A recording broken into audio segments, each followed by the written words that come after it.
नमस्कार दोस्तों आज मैं आप सभी लोगों के सामने उपस्थित हुआ हूं एक बहुत ही महत्वपूर्ण मुद्दे पर बात करने के लिए।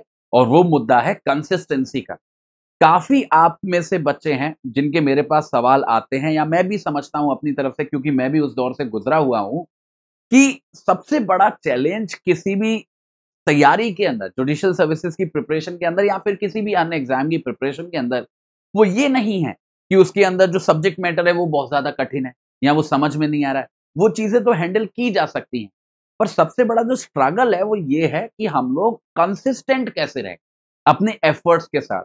जैसे काफी बच्चे हैं जो मुझसे बोलते हैं, मैं जानता हूं कि वो भी उस सिचुएशन से गुजर रहे हैं कि वो तैयारी कर रहे हैं, बहुत मोटिवेटेड है, मेहनत करने के लिए बिल्कुल तैयार है और मेहनत में लगे हुए हैं और बहुत मेहनत कर रहे हैं, चीज़ों को पढ़ रहे हैं, अपनी तरफ से उनका पूरा फुल कमिटमेंट है, 100% एफर्ट जा रहा है, बट वो ज़्यादा लंबे समय तक नहीं चल पा रहा है।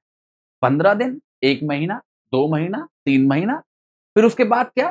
धीरे-धीरे ऑटोमैटिकली वो जो एफर्ट है, वो डाउन होने लग जा रहा है, वो जो मोटिवेशन है, वो खत्म होता जा रहा है।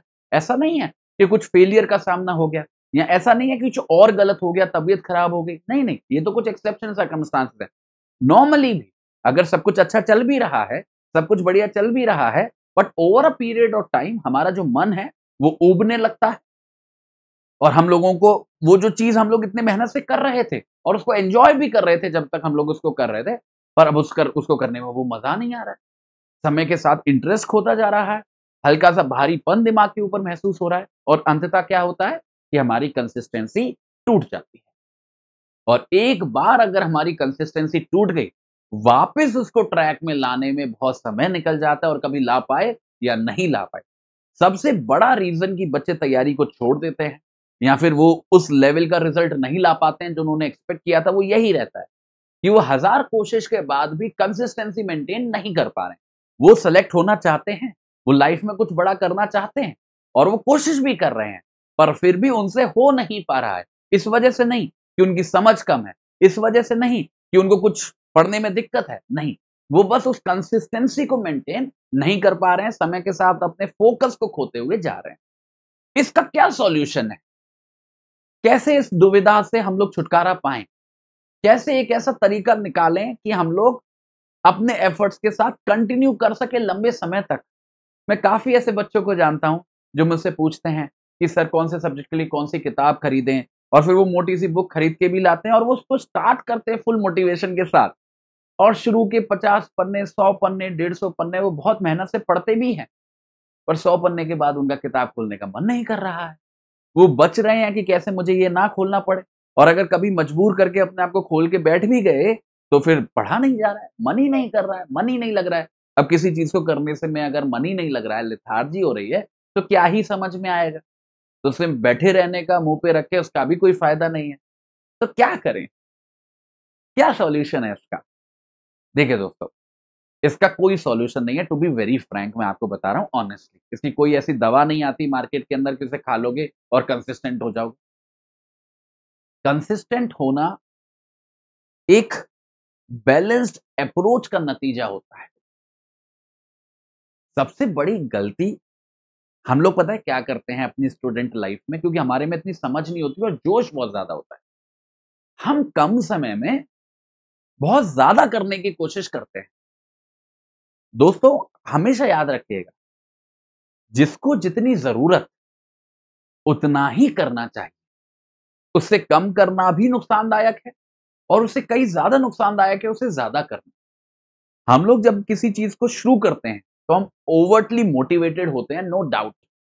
बट समय के साथ ये समझ के रखिए दोस्तों, वो मोटिवेशन कम होगा ही होगा। आप हमेशा उस कंसिस्टेंसी से मोटिवेटेड नहीं रह सकते हो, और क्योंकि आप उस कंसिस्टेंसी से मोटिवेटेड नहीं रह पाओगे, तो उस कंसिस्टेंसी से एफर्ट डालना भी आपके लिए बड़ा मुश्किल हो।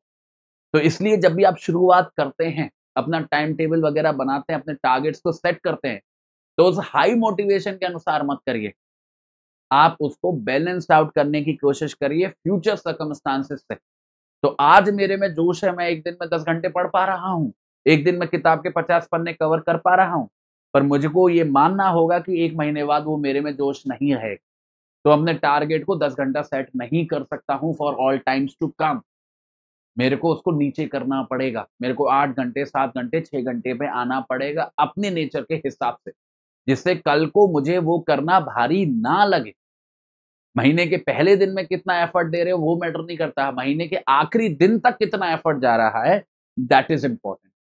और हमेशा याद रखिएगा, एक दिन में कितना भी पढ़ लेना, एक हफ्ते में कितना भी पढ़ लेना, एक महीने में कितना भी पढ़ लेना, वो हमेशा कम रहेगा, भले ही आप थोड़ा-थोड़ा पढ़ रहे हो बट रोज़ पढ़ रहे हो उससे। कंसिस्टेंसी हमेशा जीत जाती है ओवर एफर्ट से, क्योंकि कंसिस्टेंसी आपके अंदर एक हैबिट डेवलप करती है और वो हैबिट कॉन्फिडेंस जनरेट करती है आपके अंदर।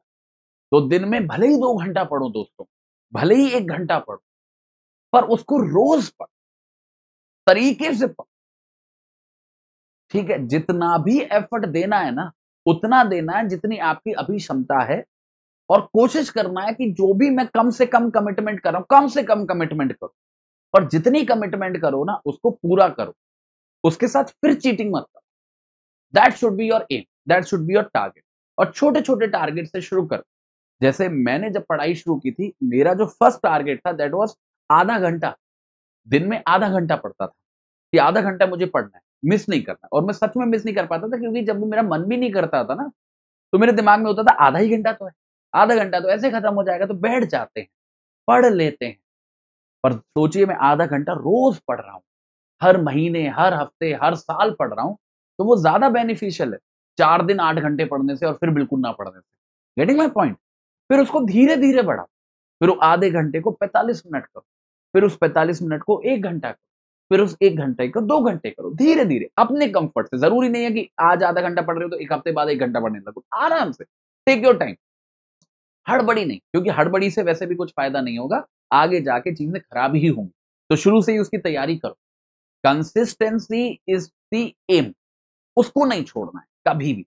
इसके लिए टारगेट्स छोटे-छोटे, बिल्कुल छोटे-छोटे, माइन्यूट-माइन्यूट, जिसको लेके आपको कभी भी बिल्कुल परेशानी नहीं होगी और आराम से कंफर्टेबली उसको कर पाओगे। और कंसिस्टेंसी के लिए बड़ा ज़रूरी होता है आपका शेड्यूल। शेड्यूल हमेशा अपना फिक्स्ड रखो, कब से लेके कब तक पढ़ना है। आप बिल्कुल क्लॉक से आपका दिमाग सिंक हो जाए। जैसे ही वो टाइम होगा, आपके दिमाग के अंदर रिमाइंडर आने लगेगा कि हाँ, मेरे को अब पढ़ने बैठना है। और जब पढ़ने बैठो तो वो भारी नहीं लगना चाहिए, क्योंकि आपका टारगेट मैनेजेबल है। दिमाग को कोई भी चीज़ करने का मन तभी होता है कि कुछ करना ही नहीं है मेरे को, जब आपने टारगेट्स ऐसे सेट कर रखे हैं कि आपके दिमाग को नहीं लग रहा है कि मैं अचीव कर सकता हूँ उसको डेली बेसिस पे। अगर आप टारगेट्स ऐसे रखोगे जो दिमाग अचीव कर सकता है, तो वो अचीव कर लेगा उसको कंसिस्टेंट लेवल पे। आप अपने दिमाग को अपने बच्चे की तरह ट्रीट करिए, कि अगर आप अपने बच्चे से कहेंगे कि आप एक पोएम पढ़ लो रोज़, तो वो पढ़ लेगा आराम से। और उसको पहले ही दिन कहने लगोगे कि आपको पूरी किताब खत्म करनी है या 4 पोएम पढ़ के सुनानी है, तो वो एक भी नहीं पढ़ेगा।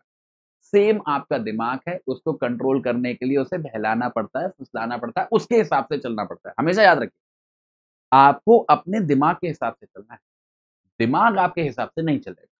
क्योंकि दिमाग की अपनी एक कैपेसिटी है जो आपकी सोच के हिसाब से, आपकी मोटिवेशन के हिसाब से, आपके ईगो के हिसाब से चेंज नहीं होगी। वो चेंज होगी आपके कंसिस्टेंट एफर्ट से, जो आप ही कर सकते हो अगर आप स्मार्टली उस तरफ अपने आप को बढ़ाओगे धीरे-धीरे।